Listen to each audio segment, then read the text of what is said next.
조합제TV 시청자 여러분 안녕하십니까. 2022년 10월 26일 정오입니다.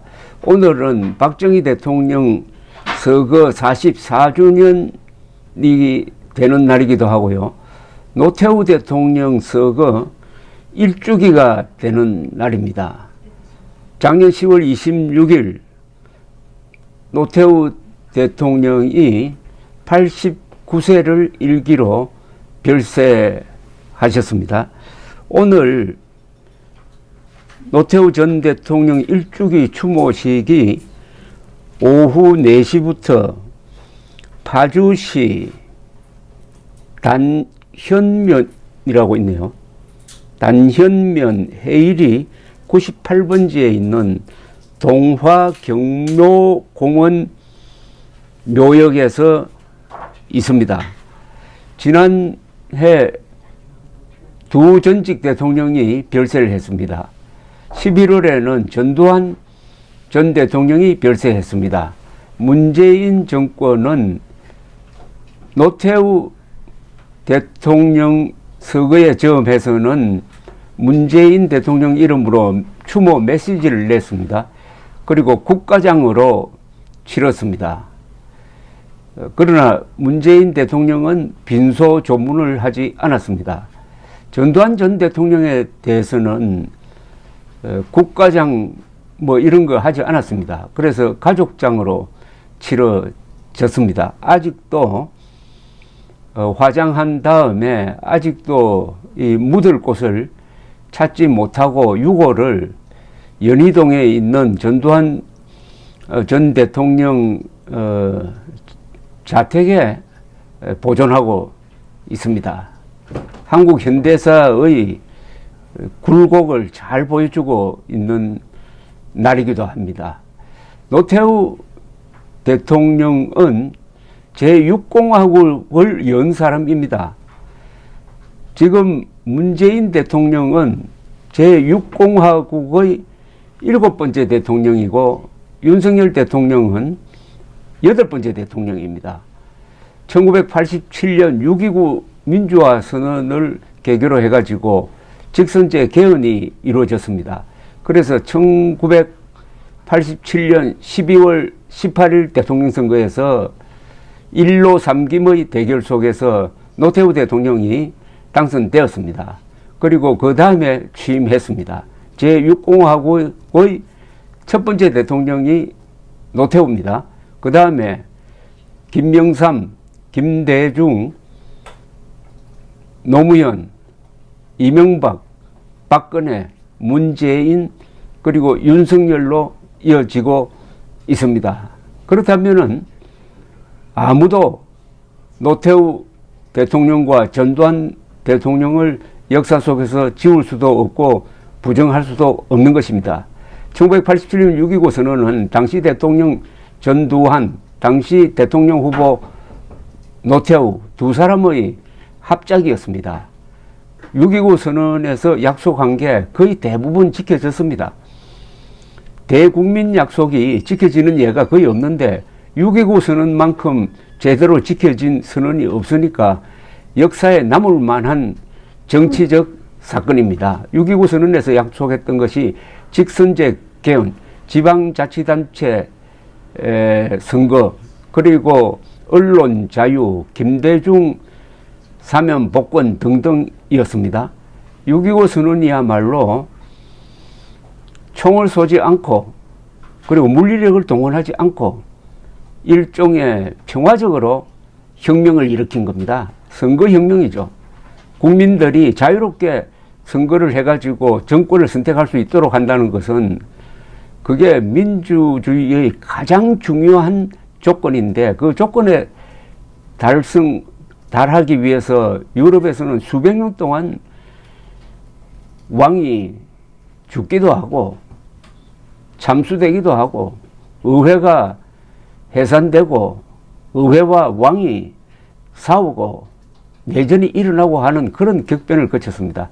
우리는 1948년 8월 15일 대한민국 건국 이후에 우여곡절은 있었지만은 예정된 선거가 치러지지 않은 적은 단 한 번도 없었습니다.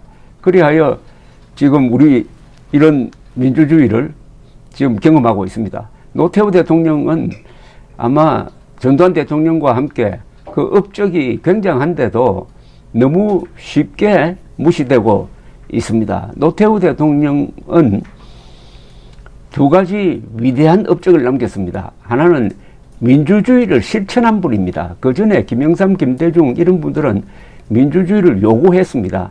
그러나 대통령이 되어가지고 민주주의를 실천하는 일을 하신 분이 노태우입니다. 그분이 원래 유순하고 그리고 항상 좋은 방향으로 생각하는 선의를 가진 분입니다. 물 태우라고 욕을 먹었지만은 물만큼 또 무서운 게 없습니다. 그래서 민주화의 시기에 요구되는 관용의 리더십을 보여준 분이 바로 노태우 대통령이었습니다. 국내적으로는 민주화를 실천하고 그리고 대외적으로는 동구 공산권이 무너지는 상황에서 그 기회를 포착해 가지고 북방 정책을 폈습니다. 그때 수교한 나라가 참 많습니다. 중국과 수교하고 소련과 수교하고 동구 공산권 국가와 수교함으로써 그리하여 북한을 배후에서 차단하고 북한을 고립시키고 해서 남북관계에서도 주도권을 잡았던 사람이 노태우 대통령이었습니다. 무엇보다도 한국인이 갈 수 없는 곳은 북한 정도고 나머지는 다 한국인과 한국 기업인이 갈 수 있도록 한국인의 활동 공간을 결정적으로 넓힌 분입니다. 북방 정책과 민주화는 또 서울올림픽과 관계가 깊습니다. 1980년대에 서울올림픽을 목표로 88 서울올림픽을 목표로 전두환 대통령이 국가를 재정비했다고 해도 과언이 아닙니다. 그런데 이 서울올림픽이 또한 민주화를 뒷받침했습니다.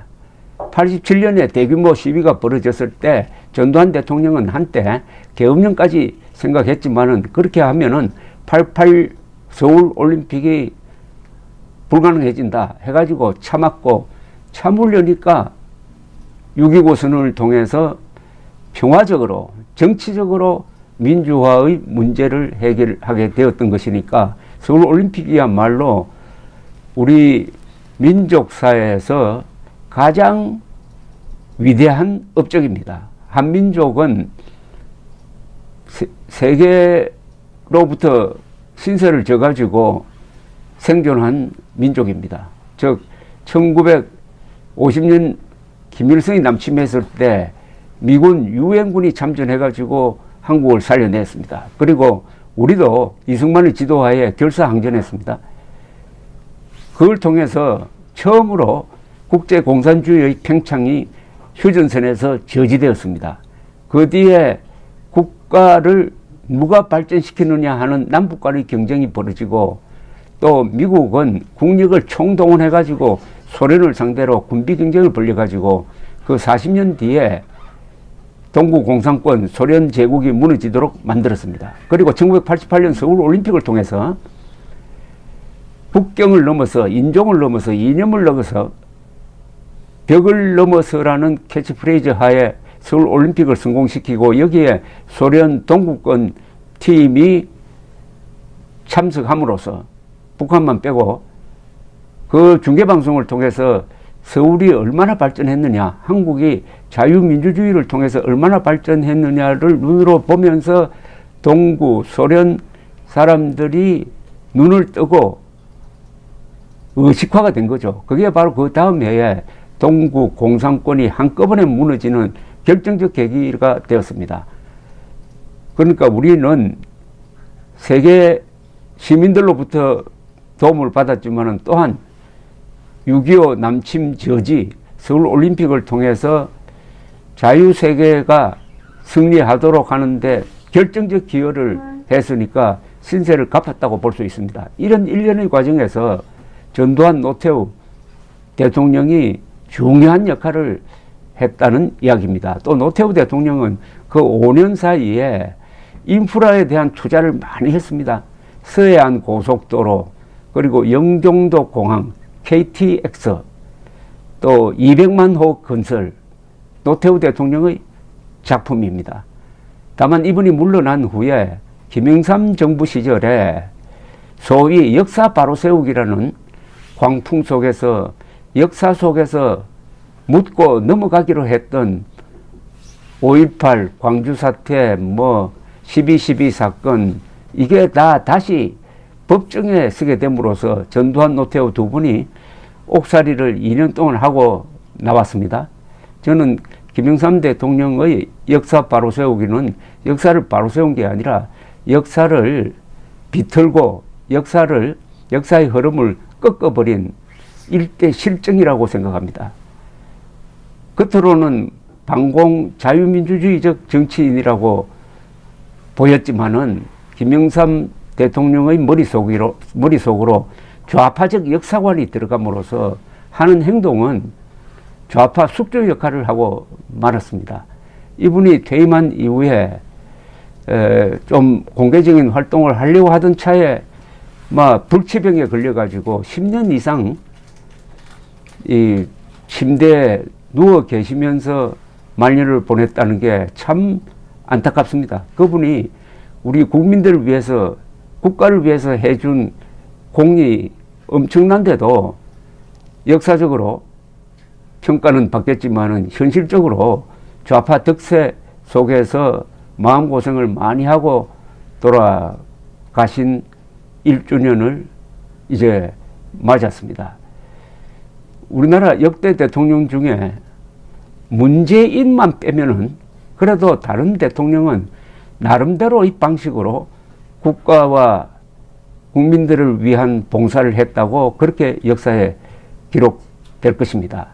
그 문재인 대통령이 현직에 있을 때 전두환 전 대통령에 대해서 한 이 폐륜적인 행동은 아마 문재인의 말년 또는 그 사람의 이 죽음에 저음해서 대가를 제대로 치르게 될 것이라고 생각합니다.